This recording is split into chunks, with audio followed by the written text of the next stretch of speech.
are on the list, as well as those of us who continue it. So we do appreciate your prayers and ask you to continue to do that. If you have your Bibles, I'd invite you to open them to 1 Kings chapter 19. 1 Kings chapter 19. We're continuing our study of Elijah and his life and the challenges that he faced, the things that he has done. We've seen him step out of obscurity and challenge a nation and a king to pray for and call for really a drought as punishment. God fulfilled that in his timing and withheld rain for over 3 years. We watched as Elijah hid in the wilderness by the brook until it dried up. He was provided for by the ravens and the water there in the stream. And then he was moved on to a Gentile land for a widow and her son to care for him and provide for him as God took care of him. Until finally God said, enough is enough. God sent him to face the king once again after over 3 years of drought. And in that moment, to confront not only the king, but a nation and an entire worship system of a false god. We read the story of 1 Kings 18 as God did confront their disbelief or their vacillating belief as they were going back and forth between the false gods and the true God. And we saw how God called down, or how Elijah called down fire from heaven. God dropped it for sure. Burn up the sacrifice, the altar, even the water that was gathered. Not even the dust was left. Everything was burnt. It's proof that God was real, and the people responded. The people responded in 1 Kings 18, and they fell down and worshiped that the Lord, He is God. The Lord, He is God. It was a dramatic moment, but it wasn't over because there was still a drought in the land. And so, as we read last week, Elijah went and prayed. He sent to the king and said, get out of here before the rain overtakes you, which I'm sure seemed silly at the time. And he went and he prayed 7 times until he saw the clouds begin to form and come. And once the rain began to land, it overwhelmed the countryside. What an amazing life. What an amazing ministry. Definitely had its ups and its downs. And its ups again. It's a lot of the way life can become for us. We can have highs, we can have lows, we can have good days, we can have bad days. The struggle is, I think, sometimes when the bad days get so deep and so heavy, we don't know how to get out. And probably the greatest cause of those difficult days is just the fear that often can creep into our hearts and our lives by the fear of the circumstances that we can face. Fear can become a crippling opponent. So I ask you today, I wanted to start with a question on your mind. What's the most frightening thing you've ever had to do? Just think about that. What's the most frightening thing you've ever had to do? It might have been a trip, an event. Maybe it was a relationship or getting out of one. Maybe it was a decision that you had to make for yourself, your family, your children. Maybe it was just life that had gotten frightening for the circumstances that you're in. And you had to get through it. Whatever it was, when you think of that moment, when you think of that experience, here's the question I want you to answer in your mind. How did it make you, or how did it affect you physically? Fear can have a pretty profound physical effect, can it not? It can make us weak. It can make us, can affect your heart. It can affect your stomach. It can affect so much of our lives. You don't sleep well. I've been through some of those nights when fear is a pretty real companion and you can't shake it. It can affect you emotionally as well, right? You feel isolated. You feel alone. You feel forgotten. You feel so many emotions. It can affect you mentally. I mean, When fear is a real opponent for you, how well do you think? How clearly can you remember? How easy is it to recall what you're supposed to know? Of course, if that's the case, some people may be asking me, well, what are you afraid of? Because doggone, you can't remember anything. It happens. But when real fear affects us, it can affect the way we even see life. What about spiritually? When we're afraid, how does it affect us spiritually? Does it eat away at our faith? Does it break it? Does it change it? Today, I want you to take a look at the effect of fear. And more importantly, what each of us can do to overcome it as we look at the effect that it had on Elijah. Look at chapter 19, verse 1 of 1 Kings. Just after the rains began to fall, and just after in end of chapter 18, Elijah we're told there, empowered by God, and was able to let me get it straight, to outrun. And if you go back to verse 45, in a little while the sky grew dark with clouds and wind, and there was a downpour, so Ahab got in his chariot and he went to Jezreel, and the power of the Lord was on Elijah, and he tucked his mantle under his belt, and he ran ahead of Ahab to the entrance of Jezreel. Jezreel would have been the capital city. This is the kind of the royal capital that Ahab has created for the nation of Israel. This is where his palace is. This is where his wife is. This is where his position of power and authority would be. That he would hold court here. He would make judgments here. He would find his home and his security here. So when he makes his way to Jezreel, Elijah does as well. And that we know from geography that this distance, this journey, was 17 miles. So when we think of, wow, Elijah outran the chariot, good job, Elijah, we're not talking about just a little short distance or a quick sprint. 17 miles was the journey. And because of that, isn't it interesting that Elijah arrives first? But the question is, what did he arrive for? If you think about it, Elijah has spent 3 years in hiding, right? Over 3 years in hiding. Elijah has just preached, really, 2 messages in his ministry. The first was judgment of a drought. The second was fire will fall. Those were the messages. And guess what? Both of them came true.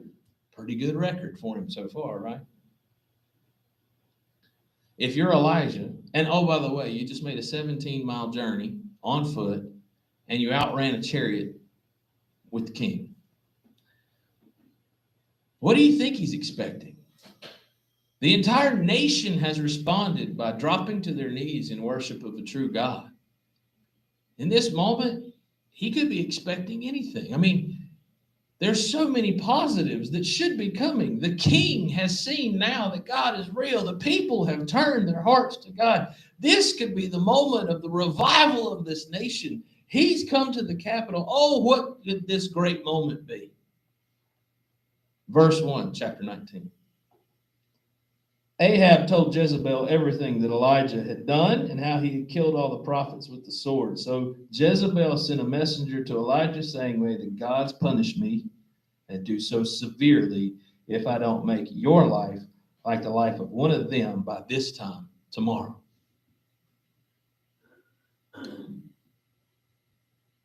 You talk about taking the wind out of your sails, knocking your breath out, right? This is supposed to be a good moment. This is supposed to be a happy moment. This is supposed to be the minute that everything turns for this nation. This is supposed to be great. And doggone it, we've just seen God do 3 amazing things, Elijah's thinking. I've been hidden up in a little bitty house in Zarephath, and I haven't been training, but I just ran a 17-mile journey, and I'm alive. I just participated in one of the greatest proofs of God's existence when he burned up that sacrifice and proved that Baal was nothing but a name and a statue. I was a part of watching God act and hold back the reins for 3 years and bring the reins. And now he gets here and they threaten his life. How do you think he felt? That's the question that I think has to hit us pretty hard. Because what happens next really paints a picture for us that is human. Verse 3, it says, Then Elijah became afraid, and immediately he ran for his life. He came to Beersheba that belonged to Judah, and he left his servant there. But he went on a day's journey into the wilderness. Now, I want to point out to you, he has just made a 17-mile sprint. He hears this message and he leaves Jezreel. Now, and keep in mind, Mount Carmel was in the north on the coast. He makes a journey of 17 miles south and then runs for his life to the southernmost border of Judah, way down in the south, heading towards Egypt. This is not a small journey. He's made a dramatic trip. It says he left his servant, he went a day's journey into the wilderness, and he prayed. Sat down under a broom tree, and he prayed that he might die. And he said, I have had enough. I mean, just think about that phrase right there. I've had enough. Do you think he'd had enough? I mean, did he deserve to say that? I mean, on the human side of it, we look at it, if anybody deserved to say that, he probably did. He's by himself. Well, he's got a servant with him. Which I wonder, where did he pick that guy up? But anyway. Yeah, did he run with him? Yeah, I don't know. I'm not sure, but he had one. Has this guy been hiding with him? Probably not, but I don't know. But he's alone. He's been alone. He's been pretty isolated. He's felt singled out. He's felt separated. He's felt completely by himself. He stood for God alone. And now, after everything he's done and every positive that has happened, rain has fallen yet again on Israel. The people are going to be blessed now. The nation, his heart has turned, and the queen wants him dead. I've had enough. I can understand why you feel that way. I've had enough. Lord, take my life, for I am no better than my ancestors. Now, I find that phrase very interesting. I'll come back and look at that in a minute, but you can see his frustration has reached the breaking point. Then he lay down and he slept under the broom tree. I'm sure he did. I think I would have too. If I had made this kind of journey, I don't know that I would have done much other than sleep. Suddenly, an angel touched him. The angel told him, get up and eat. Then he looked, and there at his head was a loaf of bread baked over hot stones and a jug of water. So he ate and drank and lay down again. Then the angel of the Lord returned for a second time and touched him. And he said, get up and eat, or the journey will be too much for you. So he got up, he ate and drank. Then on the strength from that food, he walked 40 days and 40 nights to Horeb, the mountain of God, and he entered a cave there and he spent the night. And we're going to have a fun time next week looking at that next passage and this moment on the mountain of God. But I wanted us just to look at this moment that preceded it, how he got to this point. I wanted us to really kind of understand what he's going through. Elijah is exhibiting every clinical description that we have today of depression, of extreme depression, is he not? He's got suicidal thoughts. I just want to die. He's got physical exhaustion. Of course, he's kind of brought that on himself, right? He's experienced, do you ever feel alone? Yeah, he has. So, he's exhibiting every symptom, every description, everything you could of being depressed. And it all goes back to what? He was afraid. fear had overtaken him. And I think what we see in this passage reminds us very clearly, very cleanly of what it means to overcome fear. Because I don't think fear is something that you just don't have. I don't think fear is something that just doesn't exist for some people. I don't know about y'all, but I've been around some of those. They're called crazy people. Fear can be a healthy thing at times. It helps you know the limits of what you can and can't do, right? But when fear becomes a controlling factor in your life, when fear is what defines what you understand about faith, what you understand about God, at that moment, something's got to change. And I think it's very interesting that what we walk through in Elijah's experience right here is really a step-by-step kind of approach of overcoming fear, not ignoring it, not erasing it, but actually overcoming it, recognizing its presence and combating it. So I want us to walk through a couple of things that I see here that I think are important. The first thing, how do we overcome fear? And I think Elijah his experience paints this picture for us. Number one, you overcome weakness, which very much that's what it feels like in these moments of great fear. Weakness with what? Strength. But the interesting thing here is it's not just something you stir up inside of you, right? I find it very interesting when we read this passage how absolutely human it is, right? What's the first remedy that Elijah is given after he expresses his deep depression, his deep fear, his deep desire to just die? What's the first thing he's given? Food. That's what I mean. Food and water, for goodness sake. And that's the reality, I think, of so many situations. I was reading Henry Blackaby's study on this passage, and he points out, he said, we deify the characters of the Bible when we forget there's only one deity in the Bible. And the point is, Elijah, and James even says this in his writing, Elijah was a man. He was a man like us. I mean, he was hungry. He needed sleep. Because without those things, it affected his body. Now, in the strength of the Lord, he was able to do many of the things that he did, but that didn't take away from the fact that the fear he faced and the frustration he faced still was something he had to handle.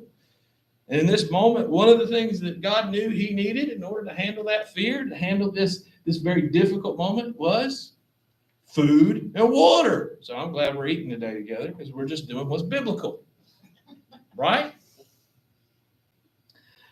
I don't mean to make light of it. It's just the truth. People who struggle with depression, there is a physical side to that needs to be addressed. For Elijah, the very simple truth was he needed some food. He needed water. He needed sleep.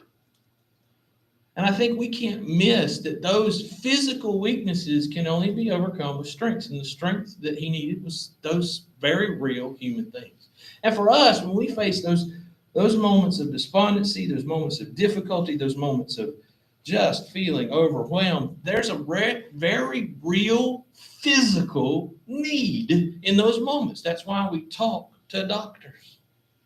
That's why our physicians should be there to help us through the physical aspects of these challenges. I don't ever want to make light of that, because I think that when we stop recognizing that we have a physical form that is affected by sin, that is broken, that does need healing, not just in a medical mindset, but I mean, it needs overall healing. All of creation groans for the sin that has affected it, right? So even our physical bodies, we need to recognize there's a weakness to us, and the strength we find is a very real strength at times. Charles Spurgeon, to connect it to the spiritual, Charles Spurgeon said, it was known of him. Charles Spurgeon was a great English preacher in the late 1800s, early 1900s era, but late 1800s mostly. He was the prince of preachers, is what they called him. His ability to speak was unparalleled. This was before an age and a time of microphones. He built the largest, church in the world at the time in London, and he would regularly preach to thousands without a microphone because of the architecture, the construction, and his own ability to simply project his voice. It was unbelievable. He would preach upwards of 5 or 6 services every Sunday. What is little known about him, though, is that he struggled deeply with depression because of what he faced on how much he gave and how little he often got back in support. One biographer notes, I read one of the books there. One of the biographers noted the point that it was not uncommon for him to go to bed on Sunday night after preaching 5 or 6 times and wake up on Tuesday morning because of the actual extreme, the physical impact of what he was going through. We overcome weakness with strength, and that's not the strength you simply muster, pull together, strap together. There's a physical need we have to often address, because when we don't, it makes us susceptible to weakness. It makes us susceptible to even sin. Elijah, in this moment of exhaustion after the 16-mile run, and then I don't even know how big the journey was to Beersheba, and another full day of walking alone into the wilderness, hasn't eaten, is tired, and what are the words that come out of his mouth in that physical moment of exhaustion? I want to die. Physical exhaustion will always leave us weakened in our spiritual state because our bodies affect us. Elijah needed strength, and God provided it. I think that's the reality we have to recognize. Our weaknesses are real in the physical sense. We just have to see that and recognize we have to have ways planned for how we deal with them. Number 1, eat. Don't overeat. Eat. Eat healthy. Eat what you need to keep your body strong, because that will affect you mentally. It will affect you spiritually even, because those things do drain on us. Recognize that we need a plan to address weakness. The second thing I think we find in the passage about overcoming fear is you overcome solitude with presence. It's interesting to me that when you look at our current prison system, what is the not the death penalty, but what's the highest form of punishment that typically seems to be seen that you can be put in a prison system for misbehavior or for being a dangerous criminal? Where do they put you? Solitary confinement. That's not because they're just trying to keep you away from other people. It's because being in solitary confinement affects you. It's punishment. When you don't see other people, talk to other people, get to be around other people, touch other people, it affects us as humans. In a very real sense, Elijah was in extreme solitary confinement at this point. You'll recall in chapter 19, verse 3 and 4, it says right here that he became afraid. Immediately he ran for his life. And when he came to Beersheba, as I've told you, the very southern tip of the land of Judah, he left his servant there, and he went on a day's journey into the wilderness further. So he had one person that was by his side, and he said, stay here, and he went another day. Which could have been on an average man's ability to walk. We know he made a 17-mile journey previously, but on an average man's expectation, probably 15 miles. He could be 15 miles away from the only person that he has to rely upon at this point. Solitude can become its own crippling challenge. And yet, in this moment, what happens? God just doesn't drop food in front of him. God just doesn't speak to him. I don't want you to miss what happens. What does it tell us happened? In verse 5, he lay down and slept under the broom tree. This is after he said, I just want to die. And it tells us, suddenly the angel did what? Touched him. He didn't just speak. He didn't just deliver the plate of food. He literally touched him. You don't think God knows those little important things that we need? Wow. He was unwilling to simply do those. He had to touch him. Why? Because he knew he needed it. What an amazing experience of presence. You go, I don't know if it's that important. Well, God did. Go back to Genesis 2:18. He made the perfect place to put man. He had made the perfect creature. And yet once he looked upon creation and he looked at man, the first thing he said was, it's not good that man be alone. He's known all along there's something about being present. And so he supplied presence. And so the thing that stands out to me in this, if you want to overcome fear, then you need to seek the company of spiritual brethren, support, and you need to seek the company of the Spirit of God. If you spend time in those places, you will find strength in your weaknesses. Because God built us to depend on each other and to depend on him. Elijah had to learn it under a broom tree out in the middle of nowhere, 15 miles away from the closest friend he had. Sometimes we may feel further away than that. But there's something to be said and something to be learned. That our greatest fears can often be overcome by simply the prayers and the presence of people. Lean on those relationships that make a difference. Lastly, I want you to see this, that we overcome fear by overcoming disillusionment, it's a big word, with purpose. Verse 7, it says here in chapter 19, verse 7 says, Then the angel of the Lord returned for a second time and touched him. He wasn't done. He didn't want to leave it alone, right? He's like, no, we're going to do it again. So you got to wonder, did it burn? Did it shock him? I mean, was it like static electricity, or did Elijah jump? I mean, I don't know. It's just kind of funny. I wonder what it was like. But he touched him again.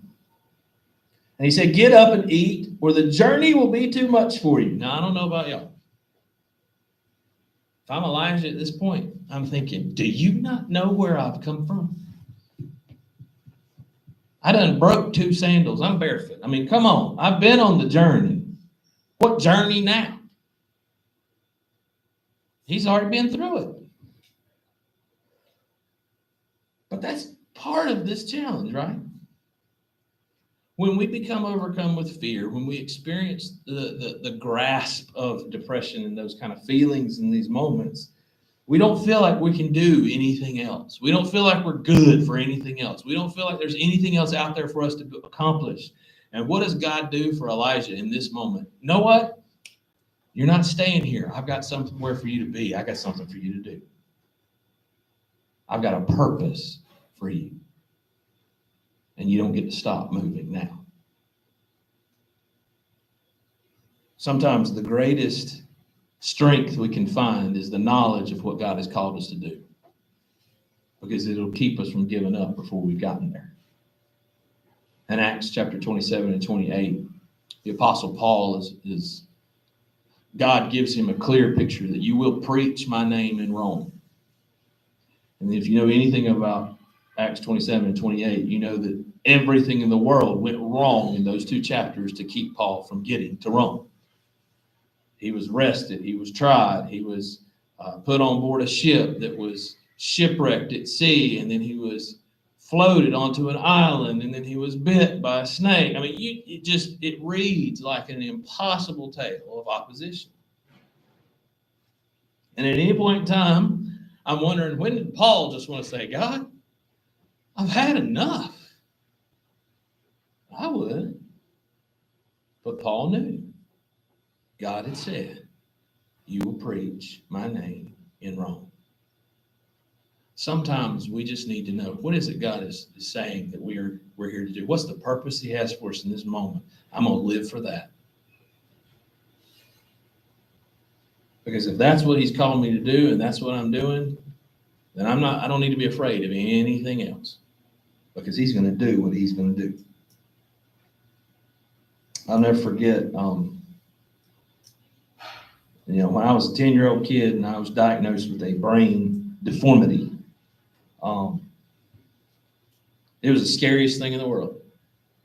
I was 10 years old. I can remember just about every detail of the day. I was sitting in my 5th grade reading class. Miss Easley was her name. And second row from the right, second row from the front, and doing my assignments. And my teacher, Miss Starnes, walked in, put her hand on my back, and whispered in my ear, "Leave your books and let's go." I thought, what did I do? What I didn't realize is my mom was waiting in the lobby. We had been called by our doctor and told, "You have to leave." She was told, "You have to leave your job now. You have to pick him up now. You've got 5 stops to make to pick up his medical records, and you've got to be in Charlotte in an hour and a half." The question was asked, why? And all they could tell her was something came up wrong on his brain scan that was done 2 days prior. We got to know what it is. That was 1989. 88. Y'all don't care which one, it doesn't matter. But it wasn't today. And I left all my stuff laying by my desk and walked out the door, got in the car and said, "What are we doing?" And as best she could explain, she told me, "We're going to see a doctor. They saw something on your film, your x-ray, and we're going to find out what it is." And I remember walking in, clueless 10-year-old kid, walking into a neurosurgeon's office, having to wait until literally we watched the entire waiting room empty because we didn't have an appointment. They were just going to see us. And we watched everybody leave, and it was the very end of the day. And we went back and saw that doctor. And the first thing he did is he walked in the room and he stuck the x-ray on the wall and turned the light on. And I knew, even as a 10-year-old kid, that ain't right.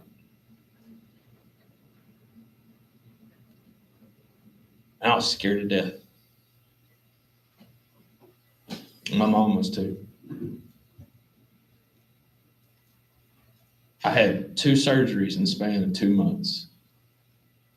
They cut open my skull. They cut open my brain. They did whatever they were supposed to do. And then life got down to a new normal.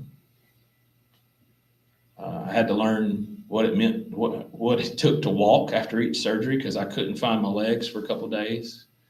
I had to learn what I was allowed to do, eat, go, think.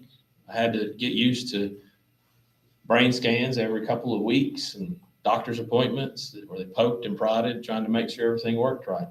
Over time, they became fewer and fewer and farther between. And then I turned 13, and we ended up going to see the doctor, and he did a scan. And he said, "Look, it's done. It's over. You need one more operation to take this tube they had put in out." And I've told y'all that story, but I said, "All right, when?" And he said, "We can wait a couple months. I mean, there's no rush. There's no hurry." I said, "I'm open next Monday. What do you got?" But I remember after that 3rd surgery sitting in the ICU, and he walked in. He said, "Everything went great." I said, "Good. When do I get out of here?" And he said, "Well, first we've got to remove the drain." I had a drain inside of my head. He said, "We'll have to remove that.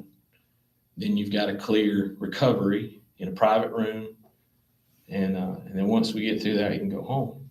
And I said, "All right, where's the pliers?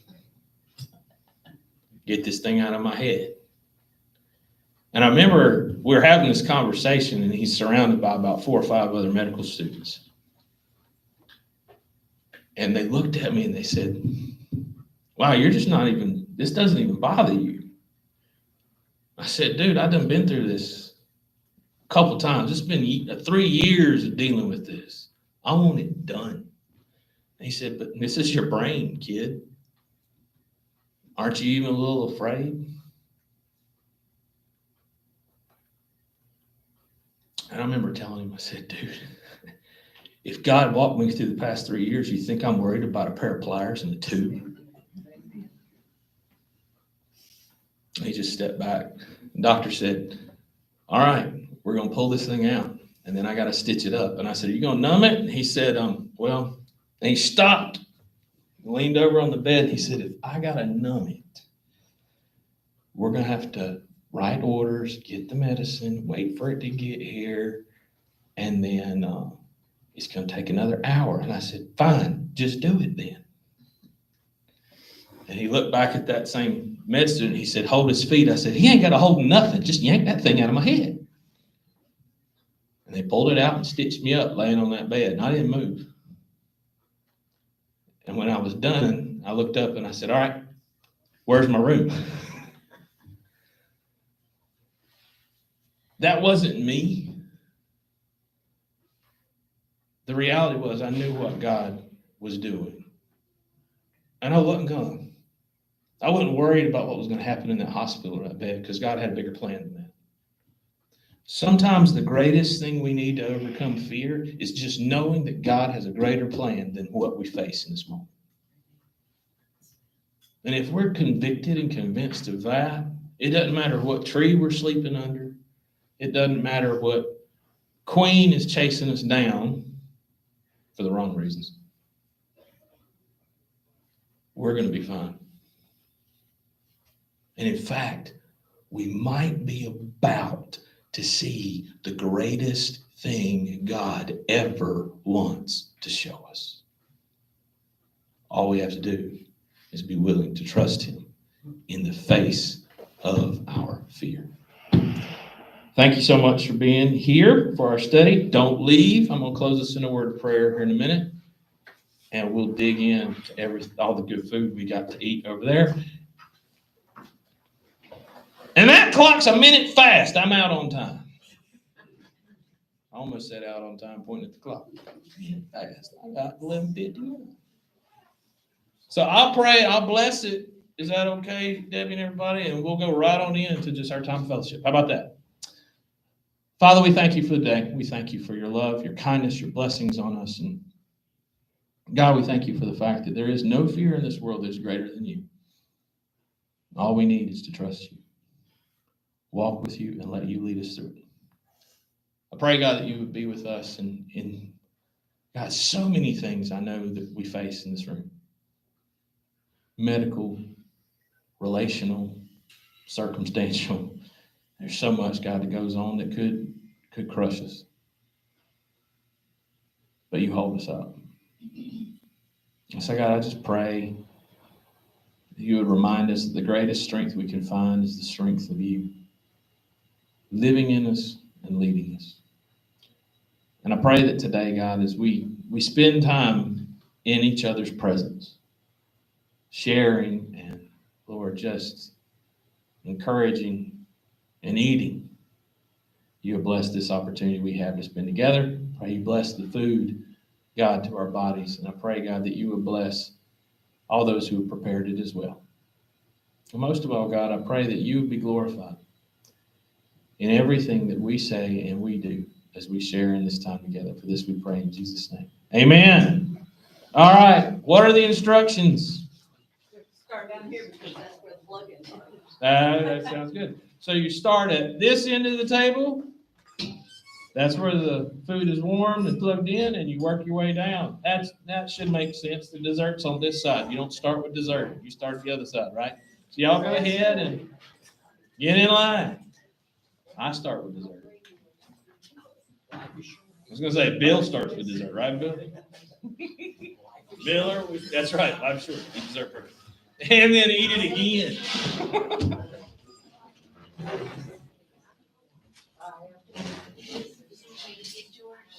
Hey, y'all.